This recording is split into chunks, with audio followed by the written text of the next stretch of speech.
សូមជម្រាបសួរប្រិយមិត្តទាំងអស់គ្នាបាទនៅពេលនេះម៉ោង 9 យប់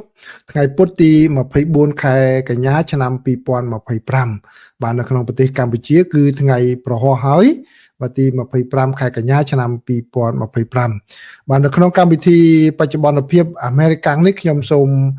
សម្រាប់យកព័ត៌មានចំនួន5ថា6ចុះនៅចុងកតុយនេះគឺដូច6ទៅវិញបាទព័ត៌មានទៅចូលមកថ្មីដើម្បីជម្រាបជូនប្រិយមិត្តទាំងអស់គ្នាបាទព័ត៌មានទី1នេះគឺជាព័ត៌មានរបស់ NBC News បានបញ្ជាក់ឲ្យដឹងថាអ៊ីរ៉ង់ថ្លែងនៅអង្គការសហប្រជាជាតិនៅថ្ងៃនេះដោយបានច្រានចោលនៅការជួបចរចាដោយផ្ទាល់ណាមួយជាមួយនឹងលោក Trump ហើយបានប្រើវេទិការបស់អង្គការសហប្រជាជាតិវាយប្រហារថ្កោលទោសសហរដ្ឋអាមេរិកនិងអ៊ីស្រាអែលចំពោះការវាយប្រហារទៅលើអ៊ីរ៉ង់ក្នុងពេលកន្លងមកបាទហើយព័ត៌មានទី2នេះគឺ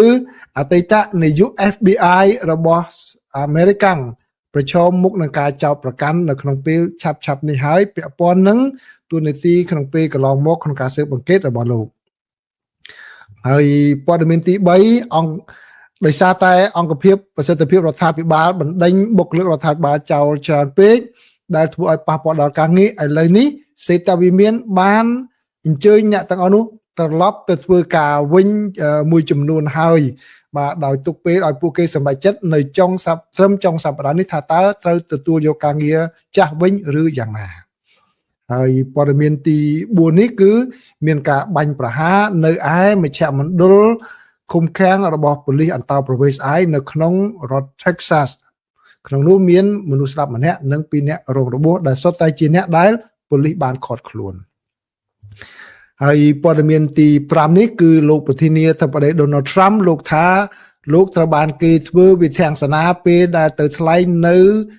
មហាសន្និបាតអង្គការសហប្រជាជាតិកាលពីម្សិលមិញដោយសារតែមានរឿង3ផ្ទួនជាប់គ្នាតើរឿងទាំងនោះមានអ្វីខ្លះហើយព័ត៌មានចុងក្រោយដែលទើបតែទទួលបានគឺមានការជួបប្រជុំគ្នារវាង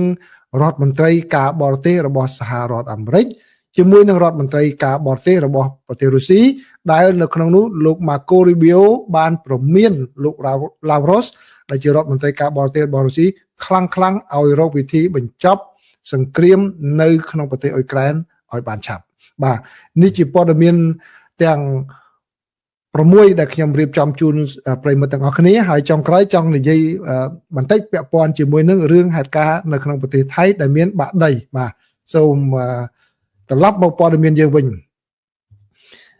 នៅក្នុងព័ត៌មានទី1នេះគឺបើយោងតាមសេចក្តីរាយការណ៍របស់ខាងទូរទស្សន៍ NBC បានដឹងថាប្រធានាធិបតីអ៊ីរ៉ង់គឺលោក Mahmoud Pezeshkian បានប្រើប្រាស់វេទិកានៃមហាសន្និបាតរបស់អង្គការសហប្រជាជាតិនេះក្នុងសន្ទរកថារបស់គាត់គឺថ្លែងវាយប្រហារសហរដ្ឋអាមេរិកហើយនិងអ៊ីស្រាអែលចំពោះការវាយប្រហារទៅលើប្រទេសអ៊ីរ៉ង់កាលពីខែមិថុនាកន្លងទៅនេះគឺជាការមួយដែលថ្លែងស្របគ្នាជាមួយនឹងអ្វីដែលមេដឹកនាំកំពូលនៃប្រទេសអ៊ីរ៉ង់គឺលោកអាយ៉ាតូឡា Khamenei ដែលបាននិយាយកាលពីថ្ងៃអង្គារម្សិលមិញនៅក្នុងប្រទេសរបស់គាត់ថាគាត់នឹងមិនចរចាជាមួយនឹង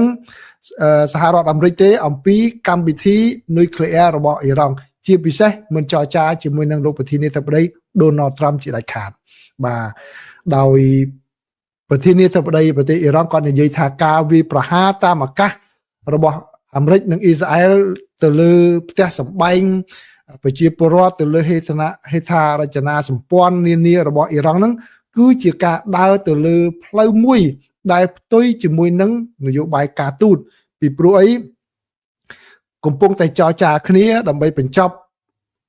កម្មវិធីនុយក្លេអ៊ែររបស់អ៊ីរ៉ង់ពិភាក្សារឿងបញ្ហានោះស្រាប់តែមកវាយប្រហារដូច្នេះនេះគឺជាការក្បត់យ៉ាងធ្ងន់ធ្ងរខាងផ្នែកការទូតនេះបើតាមលោកPezeshkian បានថ្លែងចឹងហើយជាការបំផ្លិចបំផ្លាញនៃកិច្ចខំប្រឹងប្រែងឆ្ពោះទៅការបង្កើតស្ថិរភាពនិងសន្តិភាពនៅឯវេទិកានោះលោក Pezeshkian ក៏បានលើកសៀវភៅមួយក្បាលដែលមានចំណងជើងថាសម្លាប់ដោយអ៊ីស្រាអែលដែលបានបោះពុម្ពក្នុងនោះមានក្រុមគ្រួសារនិងកុមារជនស៊ីវិលដែលបានស្លាប់បាត់បង់ជីវិតនៅក្នុងអំឡុងពេលការវាយប្រហាររបស់អ៊ីស្រាអែលជាបន្តបន្ទាប់នោះផងដែរ ការធ្វើប្រតិកម្មរបស់លោកអាលីខាមេនីបាទដែលជាមេដឹកនាំកម្ពុជារបស់ប្រទេសអ៊ីរ៉ង់គឺធ្វើឡើងកាលពីម្សិលមិញបន្ទាប់ពីមានក្រុមដែលប្រកាន់នយោបាយកណ្ដាលនិយមនៅក្នុងប្រទេសរបស់លោកហ្នឹងគឺស្នើឲ្យធ្វើយ៉ាងណាស្វែងរកវិធីចរចាជាមួយនឹងលោកត្រាំអំពីកម្មវិធីនុយក្លេអ៊ែររបស់អ៊ីរ៉ង់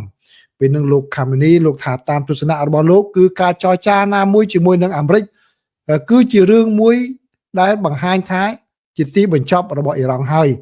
ដោយលោកបន្ថែមថាអ៊ីរ៉ង់នឹងមិនបញ្ឈប់ការចម្រាញ់សារធាតុអ៊ុយរ៉ាញ៉ូមរបស់ខ្លួននោះទេព្រោះវាមិនអាចទទួលបានទេបាទនេះបើយោងតាមគេហទំព័រផ្លូវការរបស់លោកបានបញ្ជាក់ហើយលោកបានបញ្ជាក់បន្ថែមថាការចរចាគឺមានតែផ្ដល់ផលប្រយោជន៍ទៅឲ្យសហរដ្ឋអាមេរិកតែប៉ុណ្ណោះជាពិសេសនៅពេលបច្ចុប្បន្ននេះគឺលោកប្រធានាធិបតី Donald Trump គឺនឹងធ្វើឲ្យលោកប្រធានាធិបតី Donald Trump កាន់តែងើយមុខឡើងលើថាដោយសារតែគាត់វាយប្រហារទៅលើប្រទេសអ៊ីរ៉ង់នេះហើយបានជាអ៊ីរ៉ង់ខ្លាចរហូតដល់ដើរទៅចុកតុកចរចាហើយនេះគឺជាការខាតបង់មួយសម្រាប់អ៊ីរ៉ង់ផងដែរបាទនេះគឺជាសេចក្តីរាយការណ៍របស់ទូរទស្សន៍ NBC News ព័ត៌មានទី2នេះគឺលោក James Comey ដែលជាអតីតនាយក FBI គឺប៉ូលីសស៊ើបអង្កេតសហព័ន្ធរបស់សហរដ្ឋអាមេរិកឥឡូវនេះកំពុងតែប្រឈមមុខអាចនឹងរងការចោទប្រកាន់ហើយក្រោយពីលោកប្រធានាធិបតី Donald Trump បានរិះគន់លោកយ៉ាងខ្លាំងជាច្រើនក្នុងពេលកន្លងមកនេះបាទបើតាមសេចក្តីរាយការណ៍របស់ទូរទស្សន៍ខាង MSNBC បានឲ្យដឹងថាឥឡូវនេះគឺខាងរដ្ឋអាជ្ញាស្ដីទីនឹងកំពុងតែរៀបចំឯកសារដើម្បីចោទប្រកាន់លោកហើយគឺកើតឡើងក្រោយពីរដ្ឋអាជ្ញាមុនដែលបានលាលែងពីតំណែងកាលពីចុងសប្តាហ៍មុនមិនព្រមចោទប្រកាន់លោកខូមេនឹងទេទោះបីជាមានសម្ពាធពីលោកប្រធានាធិបតី Donald Trump ក៏ដោយពីព្រោះលោកខូមេក៏ធ្លាប់បម្រើការងារជានាយក FBI ក្នុងពេលកន្លងមកហើយពេលដែលលោក Trump បានឡើងកាត់តំណែងនៅអាណត្តិទី1នោះគឺក៏បានបណ្ដេញគាត់ចេញពីតំណែងបាទហើយខាងរដ្ឋអាជ្ញានៅរដ្ឋ Virginia នេះបានបដិសេធមិនចោទប្រកាន់លោក Comey ទេដូច្នេះមុនពេលដែលលោក Trump បណ្ដេញគាត់ចេញគាត់ក៏លាលែងចេញពីតំណែងហើយក៏បានតែងតាំងអ្នកថ្មីគឺអ្នកស្រី Lindsey Halligan ជារដ្ឋអាជ្ញាបណ្ដោះអាសន្នដូច្នេះអ្នកស្រី Lindsey Halligan កំពុងតែដំណើរការដើម្បីចោទប្រកាន់លោក Comeyអ្នកស្រី Lindsey នឹងគឺជាជាមេធាវីរបស់លោកប្រធានាធិបតី Donald Trump ដែលបានដឹកនាំសំណុំរឿងតវ៉ាក្នុងការបោះឆ្នោតនាពេលកន្លងមកឥឡូវបានទទួលការងារនេះនិងទទួលការទុកចិត្តពីលោក Trump គឺបើកការស៊ើបអង្កេតទៅលើអ្នកដែលលោកប្រធានាធិបតី Donald Trump មិនពេញចិត្តបាទបើតាម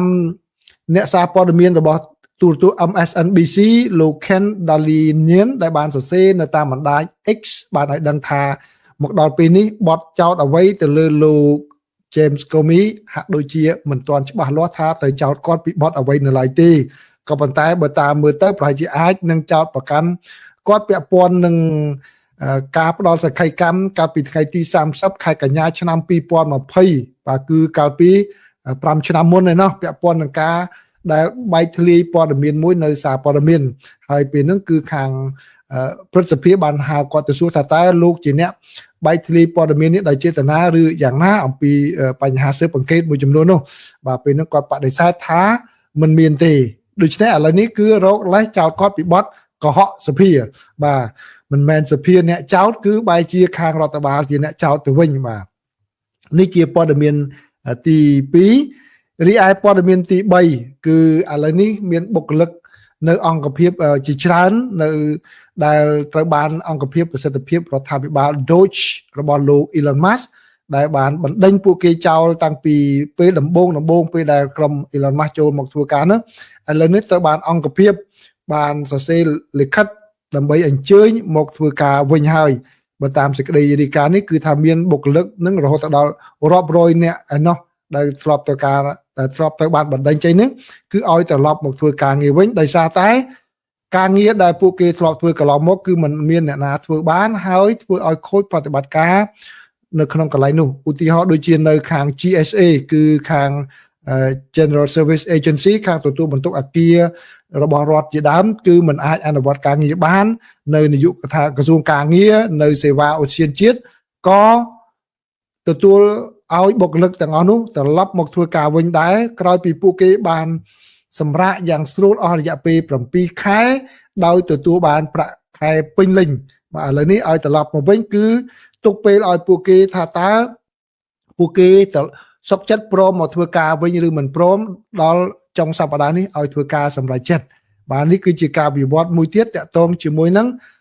ចំណាត់ការតាំងពីដើមទីរបស់អង្គភាពប្រសិទ្ធភាពរដ្ឋាភិបាលដែលក្រោមការដឹកនាំរបស់លោក Elon Musk នៅពេលនោះដែលបានធ្វើឲ្យមានភាពរញ៉េរញ៉ៃពេញទាំងរដ្ឋាភិបាលសហព័ន្ធពីព្រោះការដេញពីដំបូង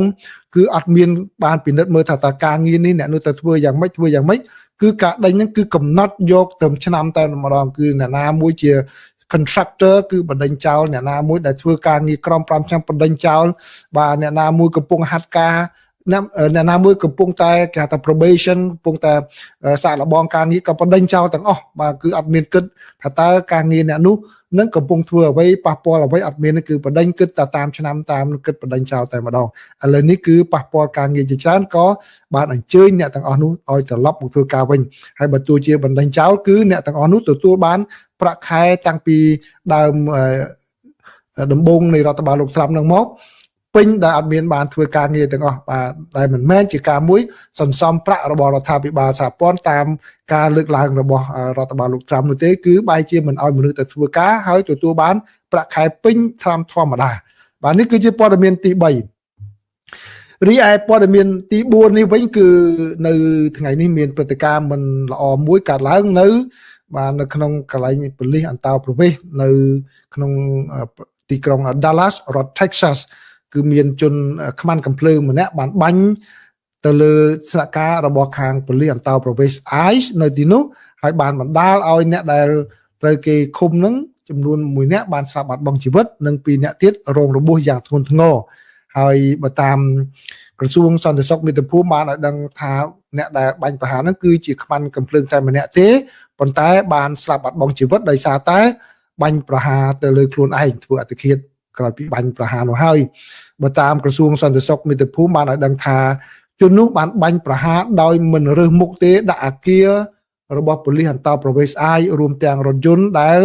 នៅទីនោះដឹកជនរងគ្រោះនោះផងហើយគេមិនបានបង្ហាញអត្តសញ្ញាណរបស់អ្នកនោះរបស់ជនរងគ្រោះនៅឡើយទេអ្នកដែលត្រូវបានស្លាប់នោះបើយោងតាមសន្និសីទសារព័ត៌មានគឺបានន័យថាមិនមានប៉ូលីសអន្តោប្រវេសន៍អាយណាម្នាក់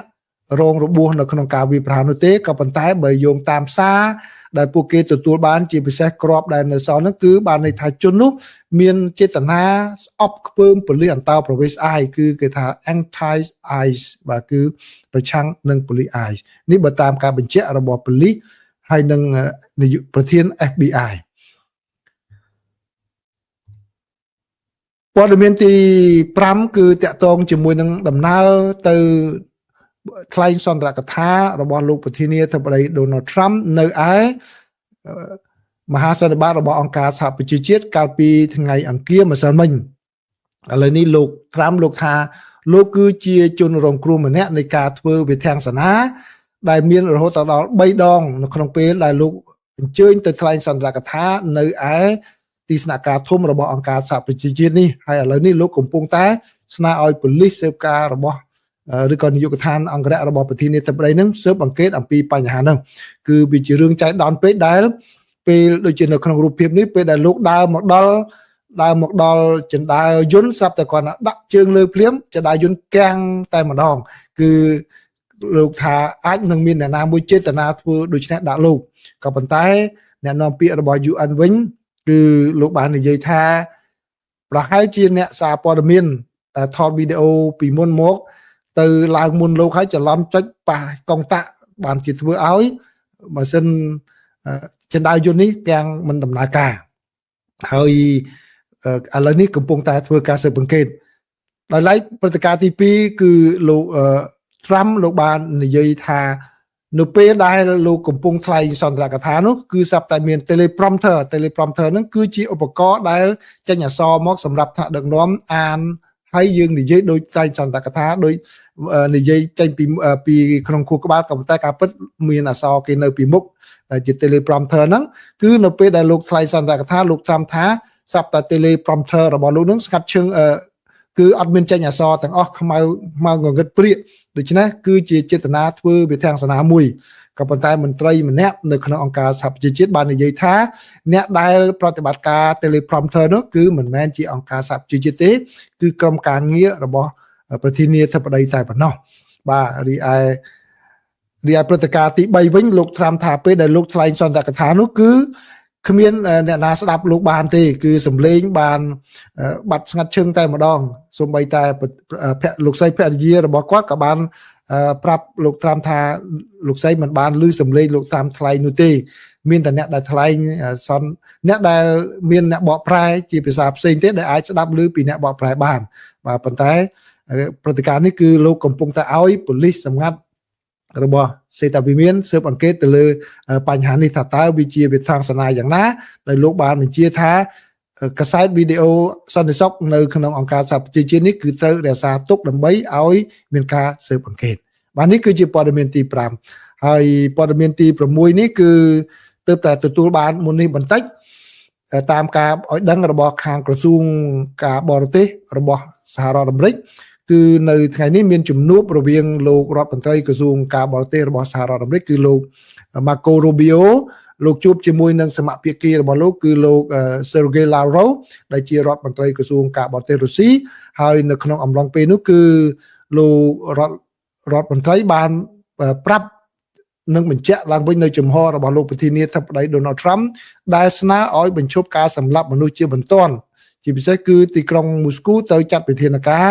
យ៉ាងណាដើម្បីឈានទៅឲ្យមានដំណោះស្រាយថិតថេរមួយនៅក្នុងសង្គ្រាមរវាងរុស្ស៊ីជាមួយនឹងអ៊ុយក្រែនបាទនេះគឺជាព័ត៌មានចុងក្រោយហើយខ្ញុំសូមចាក់បន្តិចផងដែរគឺកាលពីថ្ងៃម្សិលមិញលោក Marco Rubio ក៏បានថ្លែងព្រមានយ៉ាងខ្លាំងផងដែរនៅពេលដែលលោកថ្លែងទៅក្រុមប្រឹក្សាសន្តិសុខរបស់អង្គការសហប្រជាជាតិតាក់ទងជាមួយនឹងបញ្ហាអ៊ុយក្រែននេះដូច្នេះខ្ញុំសូមPatient man, he's very committed to peace, but his patience is not infinite. And as he has said repeatedly, he has before him the opportunity and the options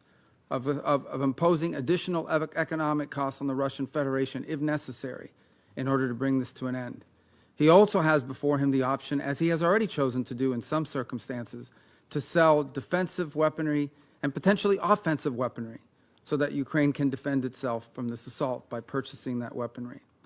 So I'm here to say to the Security Council, the United States remains as committed as it has ever been to a peaceful resolution to this dangerous conflict. But there will come a moment in which we will have to conclude that perhaps there is no interest in a peaceful resolution. And then the President has before him real options, which he intends to pursue, as he has made clear today in some of the messages he has put out. So I strongly urge the Security Council, the member states here, and those who are not part of this as well, to do everything in their power, and including the Russian Federation, to do everything within their power, and the Ukrainian side for that matter as well, but all sides, to bring this war to an end before it becomes something that will last another 3 or 4 years, lead to more destruction, both economic and at the same time and loss of life and loss of property and loss of futures. This war needs to end. But if it does not, if there is no path to peace in the short term, then the United States and President Donald J. Trump will take the steps necessary to impose costs for continued aggression. Thank you. បាទនេះគឺជាសន្ទរកថាសេចក្តីថ្លែងការណ៍របស់លោករដ្ឋមន្ត្រីក្រសួងការបរទេសសហរដ្ឋអាមេរិក Marco Rubio ទៅសម័យប្រជុំរបស់ក្រុមប្រឹក្សាសន្តិសុខរបស់អង្គការសហប្រជាជាតិនៅកាលពីថ្ងៃម្សិលមិញគឺតាក់ទងជាមួយនឹងប្រទេសអ៊ុយក្រែនណាគឺឲ្យរុស្ស៊ីរកដំណោះស្រាយទាំងអ៊ុយក្រែនគឺបញ្ចប់សង្គ្រាមនេះបើមិនចឹងទេគឺលោកប្រធានាធិបតីលោកមានយន្តការគ្រប់គ្រាន់នៅក្នុងការអនុវត្តគឺក្នុងនោះមានការដាក់ទណ្ឌកម្មផងដែរបាទចឹងនេះជាសារព្រមានដ៏ធ្ងន់ធ្ងរដែលចេញពីរដ្ឋបាលរបស់លោកប្រធានាធិបតី Donald Trump ដែលយើងមើលទៅគឺដូចជាការមួយផ្លាស់ប្ដូរជំហរមួយ180ដឺក្រេតែម្ដងធៀបនឹងកាលពីលើកមុនដែលមានការចរចាថាឲ្យកាត់ដីសូម្បីតែលោក Marco ហ្នឹងក៏និយាយបែបនេះសូម្បីតែលោក Pete Hegseth ហ្នឹងក៏លោកអនុប្រធានាធិបតីក៏អញ្ចឹងស្រាប់តែនៅពេលនេះ គឺជាការផ្លាស់ប្ដូរមួយបាទអញ្ចឹងឆ្លងតាមបទពិសោធន៍នេះខ្ញុំសូមបញ្ជាក់ម្ដងទៀតដល់ប្រិយមិត្តទាំងអស់គ្នាការងារការទូតគឺលំបាកអញ្ចឹងទូលទាមទារការប៉ិនប្រសពពេលវេលាក្នុងការបញ្ចុះបញ្ចូលមហាអំណាចមួយមិនមែនជារឿងមួយស្រួលទេអញ្ចឹងដូច្នេះយើងមិនដឹងថាគាត់នឹងធ្វើក្រុមការងារយ៉ាងម៉េចអីនេះអញ្ចឹងបើថាខ្ញុំមានឱកាសថ្ងៃណាមួយមានសភៅថ្ងៃក្រោយអាចនឹងមានចេញសភៅក្រោយពីនេះអាចលោក Marco Rubio អាចចេញលោក Killock នឹងគាត់អាចនឹងចេញយើងទិញសភៅនឹងអានបានយើងដឹងថាគេធ្វើកិច្ចការទូតពីខាងក្រោយយ៉ាងម៉េចបានយើងរៀនសូត្រពីគេនឹងបាទអញ្ចឹងគឺនេះជាឧទាហរណ៍ជាក់ស្ដែងដែលខ្ញុំចែករំលែកជាមួយប្រិយមិត្តនឹងតែម្ដងគឺពីជំហរមួយដែលថាលោកZelensky អត់មានស្លឹកបៀលេងរហូតមកដល់លោក Zelensky វាយរុស្ស៊ីបានឆាប់កាន់តែល្អដូច្នេះវាមិនមែនជារឿងមួយដែលយើងមកនិយាយជាមួយគេម្ដងហើយអង្គុយចាំឲ្យគេដូរឬក៏យើងអង្គុយបន់អុជធូបអីទេអត់មានទេគឺជារឿងមួយដែលតស៊ូស្វិតស្វាញណាស់នៅក្នុងការទូតនេះគឺសម្បើមណាស់អញ្ចឹងមិនថាបើសិនជាមានឱកាសអ្នកណាដែលធ្វើការជាមួយអ្នកនោះសិតតែអ្នកមានសំណាងហើយដែលបានដឹងរឿងពីក្រោយឆាកនឹងច្រើនណាស់ហើយខ្ញុំដូចយើងអ្នកដតេក្រៅហ្នឹងអាចដឹងក្នុង10ឆ្នាំក្រោយមកបានដឹងថ្ងៃហ្នឹងរឿងថ្ងៃហ្នឹងដឹង10ឆ្នាំក្រោយដោយសារគេសរសេរសៀវភៅអានសៀវភៅគេមើលទៅបានដឹងទេបាទនេះគឺជាអ្វីដែលខ្ញុំចង់ជម្រាបជូនប្រិយមិត្តហើយមួយទៀតបាទពីរឿងនៅអង្គការសហប្រជាជាតិហ្នឹងអង្គការសហប្រជាជាតិហ្នឹងខ្ញុំជឿថាប្រិយមិត្តដែលចូលមកក្នុងកន្លែងនេះគឺมันមានច្រើនទេបានដឹងពីកលុកកលៀតនៅក្នុងកន្លែងអង្គការសហប្រជាជាតិហ្នឹងខ្ញុំមានវាសនាទៅកន្លែងហ្នឹងរហូតដល់អង្គភាពបញ្ជូនទៅលែងចង់ទៅក៏ប៉ុន្តែក៏មិនមែនវាសនាទូទៅដូចគេដោយឯងដែរអញ្ចឹងឥឡូវខ្ញុំដឹងប៉ុណ្ណាខ្ញុំចែករំលែកជាមួយនឹងប្រិយមិត្តតាមប៉ុណ្ណឹងការចូលកន្លែងអង្គការសហប្រជាជាតិនេះគឺវាមានកម្រិតតាម clearance របស់គេអ្នកសារព័ត៌មានធម្មតាអាចចូលបាននៅក្នុងអាគារនេះទេហើយនឹងទៅក្នុងអាតង់ដែលគេទុកឲ្យសម្រាប់អ្នកសារព័ត៌មានទេខ្ញុំមានវាសនាចូលដល់ជ្រៅខ្លាំងដោយសារទី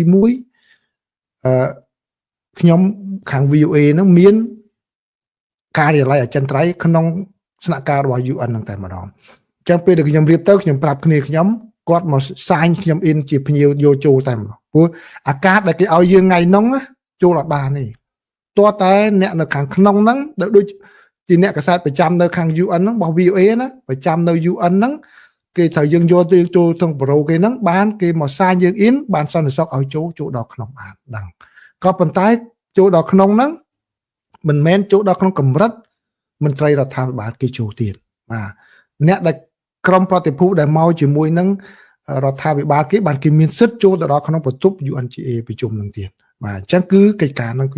គឺមានកលុកកលៀនអញ្ចឹងហើយវាចែកដល់ថ្ងៃនោះខ្ញុំចូលទៅដើរទៅហ្នឹងសិតតែមេដឹកនាំអាឡម៉ង់អីហ្នឹងបារាំងនៅក្បែរគាត់អ្នកហ្នឹងដើរនិយាយគ្នាដូចតែយើងអ្នកសាមញ្ញអញ្ចឹងគាត់និយាយគ្នាសើចទៅវិញទៅមកហ្នឹងខ្ញុំស្រាប់តែដើរទៅមុខពួកគាត់ហ្នឹងគាត់ដើរពីក្រោយខ្នងមកហ្នឹងគាត់ឃើញពេលហ្នឹងបាទហ្នឹងមួយហ្នឹងណាបាទមួយទៀតប្រិមិត្តដែលអាចនឹងតាមដានមើលនៅពេលដែលថ្នាក់ដឹកនាំធំទៅអស់នៅធម្មរដ្ឋមន្ត្រីឬក៏តំណាងទូតខ្លាំងខ្លាយហ្នឹងអត់សូវមានមនុស្សមើលទេអាហ្នឹងមិនមែនជារឿងដែលគេមិនចាប់អារម្មណ៍ទេគឺដូចជាលោកប្រធានាធិបតីនៃប្រទេសអ៊ីរ៉ង់ចឹងគេឬគាត់រឿងតាំងពីខែមិថុនាប៉ុន្តែគាត់ប្រើវេទិកានេះមកនិយាយគេនៅតែចាប់អារម្មណ៍ដដែលអញ្ចឹងបញ្ហាគឺយើងនិយាយពីអីហ្នឹងទៀតដែលគេនឹងចាប់អារម្មណ៍រឿងអ្នកនៅមើលមិនមើលហ្នឹងភាគច្រើនតាអ្នកនៅក្នុងសម័យប្រជុំរបស់អង្គការសហប្រជាជាតិ UNGA ហ្នឹងថ្ងៃមនុស្សដែលចូលច្រើនជាងគេច័ន្ទគៀពុទ្ធចូលដល់ថ្ងៃព្រហស្អែកនេះរយាលមនុស្សហើយពីព្រោះអ្នកដែលថ្លៃមុនហ្នឹងប្រត់ពូគេទៅអស់បាទសូម្បីតែភើមិនហ្នឹងក៏គេអត់ទៅមើលអង្គុយនឹងស្ដាយអញ្ចឹងវាអាចចំនួនអ្នកដែលស្ដាប់ហ្នឹងគឺវាតិចហ្នឹងវាជារឿងធម្មតាប៉ុន្តែមិនមែនគេមិនចាប់អារម្មណ៍ដោយសារអីគេត្រូវប្រជុំនៅកន្លែងផ្សេងទៀតនៅក្នុងកន្លែង UN ហ្នឹងគេមានទូរទស្សន៍ឲ្យយើងមើលតែម្ដងបាទទូរទស្សន៍ហ្នឹងគឺនៅមើលទាំងអស់ខ្ញុំលើកឧទាហរណ៍ដោយពេលដែលខ្ញុំសម្ភាសមួយគឺខ្ញុំសម្ភាសលោកទីបាញ់បាទលោកទីបាញ់គាត់មកនិយាយពីរឿង peacekeeping operation ហ្នឹងពេលហ្នឹងខ្ញុំសម្ភាសគាត់ពងសម្ភាសគាត់ហ្នឹងសាប់ក្រុមការងារគាត់មើលទូរទស្សន៍ហ្នឹងជិតដល់ម៉ោងគាត់ឡើងចូលរួមថ្លែងឯហ្នឹងបាទពេលហ្នឹងក៏យើងបញ្ចប់បទសម្ភាសហ្នឹងទៅអញ្ចឹងគឺមានទូរទស្សន៍ហើយខ្ញុំអាចចូលបានដល់កន្លែងគេសម្ភាសហ្នឹងដោយសារគ្នាខ្ញុំមាននៅកន្លែងហ្នឹងអ្នកកសែតធម្មតាមិនអាចចូលដល់កន្លែងហ្នឹងបានទេបាទពួកខ្ញុំកន្លែងខ្ញុំនៅហ្នឹងខ្ញុំចូលកន្លែងហ្នឹងយើងបានដឹងថានៅខាងក្នុងគេមានអីឲ្យយើងអញ្ចឹងរឿងខ្លះ យើងអត់ដឹងក្លុកកលៀតអស់នៅ UN ទេអញ្ចឹងបាទខ្ញុំនិយាយម្ដងទៀតដូចដែលខ្ញុំបាននិយាយប្រាប់ម្សិលមិញអញ្ចឹងរឿងខ្លះយើងអត់ដឹងកុំនិយាយហួសពីអ្វីដែលយើងដឹងក្លុកកលៀតនៅ UN គឺអត់ដឹងហើយទន្ទឹមនឹងហ្នឹងគេមានកិច្ចប្រជុំមួយដែលទៅតាមប្រធានបទដូចជានៅថ្ងៃនេះគឺនិយាយអំពីរឿង climate change ឥឡូវកំពុងខ្លាំងណាស់គេថែមទាំងប្រអាប់សហរដ្ឋអាមេរិកមិនប្រអាប់សហរដ្ឋប្រអាប់លោកប្រធានាធិបតី Donald Trump ទាំងទៀតបាទអញ្ចឹងគេមានរឿងនឹងទៀតអញ្ចឹងណាអញ្ចឹងគេមានកិច្ចប្រជុំអមគេជួបច្រើនណាស់ដែលប្រទេសនីមួយៗត្រូវឆ្លាតថាតើទៅចូលមួយណាដែលអាចមានអត្ថន័យល្អសម្រាប់ប្រទេសខ្លួននឹងដែរគេអញ្ជើញទទួលល្បិចតាំងពីមុនហើយមិនដើរចូល walk in ទេណាគេអញ្ជើញតាំងពីមុនប៉ុន្តែអ្នករៀបចំផែនការហ្នឹងគឺត្រូវដឹងមុនទាំងអស់ថាតើធ្វើយ៉ាងណាដើម្បីបម្រើផលប្រយោជន៍ប្រទេសរបស់ខ្លួនអញ្ចឹងហើយនៅចាំបាននេះប្រិយមិត្តណាដែលតបចូលនៅក្នុង show នេះខ្ញុំប្រាប់យូរហើយណាកុំធ្វើឲ្យសោះ ambassador នៅ UN រវល់ណាស់ ambassador ប្រទេសណាក៏ដោយដែល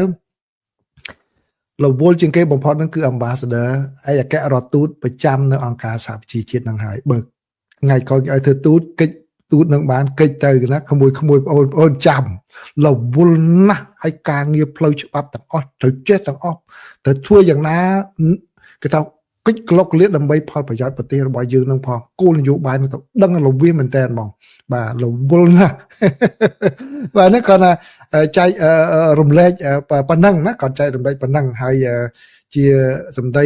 ចុងក្រោយរបស់ខ្ញុំគឺខ្ញុំនិយាយដដែលអញ្ចឹងបើសិនជាយើងមានចំណេះមានអីគួរចែករំលែកទៅដល់mấy non khỏi phong hãy đôi bờ mình bán đôi nhóm được còn lừa nhóm gọi đó khôngประกันrất pi hư hai uất hàng ấy pi và nhóm dưới nó về chẳng lại cho uất thế cả mình tái còn như tháp phiếp sầm manh vì vụ ấy đặc là bàn vừa cao bàn nhóm ấy nó cứ ô đứa con nó đặt bay lan công thành ở đó thì mình gì mình chẳng thì bữa sinh giữa bò tí đây mình không ai tiết ở là khi mình gì cái tục na tới vừa khu nó sẽ coi na cái gì vô lôi vô ai rọp mơn là nè và mình thấy trong chạy đồng đấy chừng này ai pray một thằng này bạn đăng và được nhầm như vậy cái lòng mà cho nhầm miền sầm nang đời xá cái chui khi nào nó nhóm có chạy đồng đấy từ mình thấy xong tầm mà giang cái công và căn rất thứ ấy sao simple sao manh ban lọ chiềng bà lại ní châu đó là rương môi khi nhóm thạc khi nhóm mấy chuyện nè nè lấy chỗ lại chơi mình bà chỗ đó rương nó thay cứ khi khơi video nè lấy nó khơi miền Bắc Cam chớ nè video nè hello นี่มองฝั่งพี่เป็ดเราด้วยโอ้บ่าโอเควิตามใจเนี่ยวิดีโอเนี่ยเคยวิดีโอเนี่ย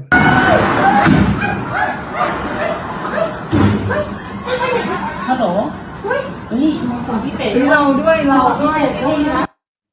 บ่าเคยวิดีโอนั่นคือខ្ញុំមិនមែនជាអ្នកអបិយជំនឿអីធ្ងន់ធ្ងរទេខ្ញុំមិនជាអ្នកអបិយជំនឿធ្ងន់ធ្ងរទេតែឃើញប្រិមិត្តយើងគាត់សរសេររបៀបទៅអបិយជំនឿហ្នឹងក៏ខ្ញុំនឹកឃើញរឿងផ្សេងដែរដែលខ្ញុំក៏ចែករំលែកមួយជាមួយប្រិមិត្តតែម្ដងទៅអានេះបើអង់គ្លេសគេហៅ sinkhole ណាគឺដីបាក់ចុះក្រោមណាបើខ្មែរយើងអាហ្នឹងគេហៅបធនីសោបបាទបធនីសោបហ្នឹងគឺ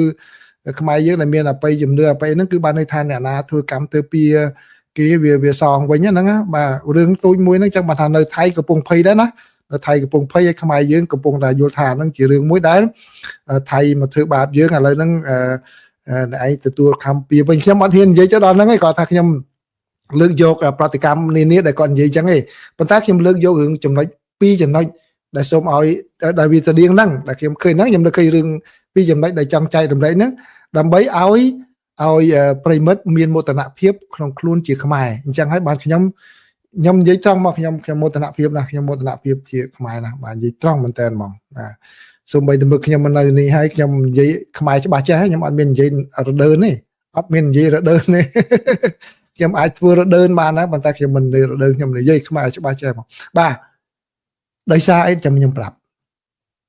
មាន2រឿងទី1ស្តៀងហ្នឹងបាទខ្ញុំនឹកឃើញហ្នឹងគឺជាតារបស់ខ្ញុំ ជីតារបស់ខ្ញុំអ្នកណាដែលស្គាល់ខ្ញុំយូរដឹងជីតារបស់ខ្ញុំលោកជីតាបកើតហ្មងលោកសង្ឃជីតាបកើតគឺឪពុករបស់ម្ដាយខ្ញុំនៅជាមួយលោកនៅវត្តណាឡោមហ្នឹងលោកចេះគុំអ៊ំអាមលោកចេះចាយន់ចាអីហ្នឹងបានលោកបដៅខ្ញុំលោកថាអក្សរខ្មែរកុំប្រមាថអក្សរខ្មែរអក្សរខ្មែរជាព្រះជាបល័យលោកបានបញ្យល់ថាមើលនមោពុទ្ធាយៈហ្នឹងសុទ្ធតែយកអក្សរខ្មែរមកតួហ្នឹងមកសូត្រផ្លុំទៅបល័យនៅក្នុងហ្នឹងអញ្ចឹងអក្សរខ្មែរមកតួហ្នឹងកុំប្រមាថឲ្យសោះបាទគឺមានលក្ខណៈគេថាវេទមន្តមានលក្ខណៈអស្ចារ្យនៅក្នុងហ្នឹងអញ្ចឹងគេថាយើងមានឱកាសបានសរសេរអក្សរខ្មែរហ្នឹងគឺសំណាងអញ្ចឹងដូច្នេះអញ្ចឹងហើយបានយើងមើលលោកមានសង្ឃលេខាអញ្ចឹងទៅដូចមែនគឺលោកថាយកយន់យើងអីហ្នឹងគឺមិនអក្សរខ្មែរយើងអាហ្នឹងលោកថាហ្នឹងជាព្រះជាវេទមន្តនៅក្នុងហ្នឹងកុំមើងងាយសោះចឹងបានដោយប្រិមិត្តយើងគាត់និយាយហ្នឹងអាហ្នឹងខ្ញុំមិនដឹងថាពិតប៉ុន្តែគាត់និយាយចឹងណាហើយចំណុចទី2ក៏ខ្ញុំធ្វើការនៅស្រុកខ្មែរហ្នឹងខ្ញុំចោះយើងដូចខ្ញុំបាននិយាយនៅខាង UN យើងរបៀបក្លីបលើហ្នឹងគឺចឹងអ្នកស្គាល់យើងក៏សិតែពួកទូតដែរពួកទូតអនផុតក៏ធ្វើលេខាទី2ទី3អីដែលទទួលបន្ទុកកិច្ចការនយោបាយហ្នឹងជួបគ្នាជជែកគ្នាដើរសេក្លីបទូតហ្នឹងបាទពេលហ្នឹងថ្ងៃមួយខ្ញុំជួបជាមួយនឹងបាទទូតខាងវៀតណាមបាទវៀតណាមលេខាទូតទទួលបន្ទុកកិច្ចការនយោបាយគួយជជែកគ្នាមួយគាត់ហ្នឹងគាត់និយាយមួយម៉ាត់ខ្ញុំព្រឺក្បាលខ្ញុំសូមចែករំលែកឲ្យប្រិមត្តដែរតើប្រិមត្តព្រឺក្បាលឬមិនព្រឺក្បាលក៏ស្អែកចិត្តចោះបាទពីចាស់ថាអសរមួយអង្គនេះបានហ្នឹងលោកប្រធានហ្នឹងបាទ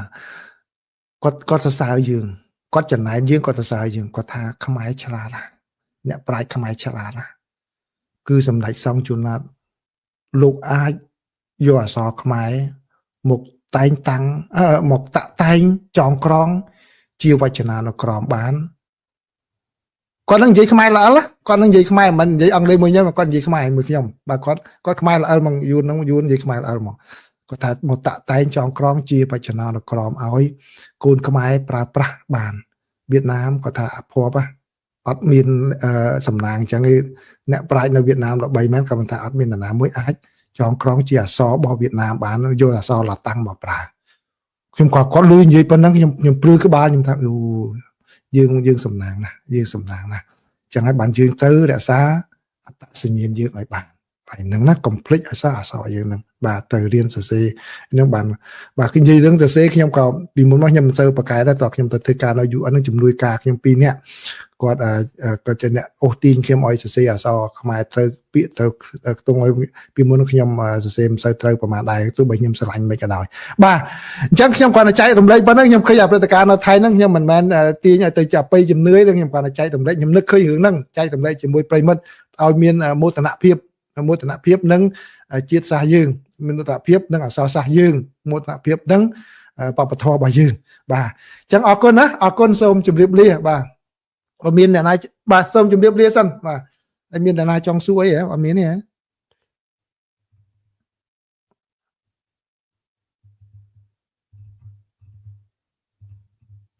អត់មានទេណាអូខេសុភមង្គលថាម៉េចសួស្ដីបងខ្ញុំសូមសំណួរមកចែកចំណេះដឹងមួយគោលការណ៍ក្នុងមួយ show តែម្ដងទូមិនមានសំណួរក៏ដោយសូម្បីអ្នកណាគឺបានចំណេះដឹងតែម្ដងចង់និយាយថាម៉េចចង់និយាយថា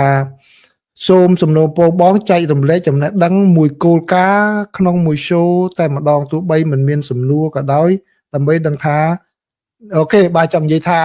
មួយ show អញ្ចឹងទៅចប់ព័ត៌មានគឺបាននិយាយរឿងអីមួយចែករំលែកអញ្ចឹងណាបាទអាចដែរខ្ញុំកំពុងគិតរឿងហ្នឹងដែរបាទគឺបាទចង់មកអញ្ចឹងចង់និយាយពីរឿង leadership អញ្ចឹងទៅចែករឿង leadership អញ្ចឹងចែកពីរឿងនេះអញ្ចឹងបាទឥឡូវមិញចែករឿងអក្សរសាស្ត្រឥឡូវតើនឹកឃើញរឿងហ្នឹងជូនកាដូមួយទៀតហ្មងបាទជូនកាដូមួយទៀតហ្មងឲ្យដឹងចាំមកការបរៀននៅសហរដ្ឋអាមេរិកខុសពីឯកសារមួយចំនួនដែលគេបរៀនទូទៅខ្ញុំស្ទើរតែមិនជឿឯកសារមួយដែលខ្ញុំរៀនដែលខ្ញុំបើសិននៅខ្ញុំអានឯកសារខ្ញុំអត់ជឿទេណាតោះខ្ញុំទៅអង្គុយថ្នាក់នៅថ្នាក់រៀនហ្មងបាទខ្ញុំភ្ញាក់ព្រឺតហ្មង យើងតែងតែគិតថាអាមេរិកធ្វើការបកកែអីហ្នឹងគឺយើងបានឡើងខ្ពស់ឡើងធំហើយតើតើពេលខ្ញុំចូល training ដែល VOA ហ្នឹងឲ្យជួលគ្រូមកឲ្យ train ហ្មងឲ្យជាឯកសាររបស់ VOA ហ្នឹងហ្មងគឺមាន3ចំណុចមានអីចំណុចហ្នឹង3ចំណុចដើម្បីអាចឡើងធ្វើធំបានបាទគេគួរឲ្យវាត្រីកោណហ្នឹងហ្មងចាំបើអាចប្រិមិត្តណាដែលរៀននៅអាមេរិកអាចយល់ពីហ្នឹងប៉ុន្តែជួនកាលនៅ private sector ផ្សេងណាបើនៅប៉ុន្តែនៅ federal government គេបរៀនហ្មងគឺទី1អ្នកឯងត្រូវតែមានចំណេះអាហ្នឹងមុំមួយត្រូវមានចំណេះផ្ទាល់ខ្លួនបានមុំមួយទៀតអ្នកឯងត្រូវមាន connection ជាមួយនឹងមេត្រូវស្គាល់មេធ្វើការជាមួយមេនឹងយ៉ាងម៉េចបានមុំមួយទៀតដែលបុកបញ្ចូលគ្នាហ្នឹងណា connection អ្នកឯងត្រូវស្គាល់មេបនមេអ្នកឯងទៀតបានអ្នកឯងអាចនឹងឡើងធំបានបាទខ្ញុំភ្ញាក់ព្រឺតែម្ដងបាទខ្ញុំភ្ញាក់ព្រឺតែថាចំឯងឮសូរថានៅអាមេរិកគេបរៀនឲ្យយើងប្រឹងធ្វើការទៅខ្លាំងគេថាចំណេះតែមួយអត់គ្រប់ទេត្រូវចេះដឹង how to navigate through the office ទៀតត្រូវដឹងอะไรហ្នឹងទៀតអញ្ចឹងបានថាអ្វីដែលខ្ញុំចែករំលែកនេះគឺពេលដែលយើងទៅធ្វើការនៅកន្លែងកុំជិះឲ្យផុតមកកុំយកមេធ្វើសត្រូវកុំចូលក្នុងក្រុមណាដែលនិយាយដើមមេកុំឲ្យសោះមកកុំឲ្យសោះទោះបីមេយើងគាត់មិនសូវចេះមិនយើងអាចជួយជាយោបល់ដើម្បីជួយកែឲ្យល្អ performance របស់យើងអញ្ចឹង connection ជាមួយយើងជាមួយមេត្រូវតែមានកុំខ្លាចគេថាអ្នកនេះឯណាអែបអោបមេលុតជង្គង់មួយមេមិនមែននេះបើកាលណាយើងទំនាក់ទំនងមេក្នុងលក្ខណៈជា professional អត់មែនជារឿងអែបអោបទេក្បួនគេបរៀនចឹងមកខ្ញុំស្ទើរតែមិនជឿសភើនោះឥឡូវខ្ញុំចុះឡើងច្រឡំខ្ញុំដឹងតាណាបាត់វិច្រើនពេកខ្ញុំតែថ្ងៃមុននោះទៅរើឯកសារឃើញអាពេលទៅ training គេឲ្យទៅធ្វើមេដឹកនាំក្រុមផ្សាយតាំងឆ្នាំ2012ចាំមើលថ្ងៃណាស្អែក scan ខ្ញុំមកអួតប្រិយមិត្តតិចមើលឬក៏បរោះតាម Facebook មិនបាច់ទេបាទហើយ connection ទៅមេត្រូវដឹងអាហ្នឹងមកគេបរៀនមកបាទអញ្ចឹងដូច្នេះមិញសុភមង្គលគាត់និយាយអញ្ចឹងចាំខ្ញុំនឹងឆ្លៀតពេល show ចប់ព័ត៌មានមួយចាំខ្ញុំនឹងយកមួយចំណុចមួយណាដែលមកនិយាយចែករំលែកចំណេះដឹងប្រិមត្តទទួលបានយកប៉ុណ្ណាក៏ទទួលបើមិនទទួលបានខ្ញុំមិនអីទេខ្ញុំជាវិភាគទានពីខ្ញុំបើយកប៉ុនបានក៏យកមិនយកក៏បានបាទអញ្ចឹងអរគុណបាទអញ្ចឹងអរគុណណាបាទអញ្ចឹងសូមជម្រាបលាជូនពរសម្រាប់ឲ្យបានលក់ស្រួលនៅរាត្រីនេះសម្រាប់អ្នកនៅសហរដ្ឋអាមេរិកហើយនៅក្នុងប្រទេសកម្ពុជាសូមធ្វើការឲ្យបានបាទជោគជ័យនៅថ្ងៃនេះបាទសូមជម្រាបលា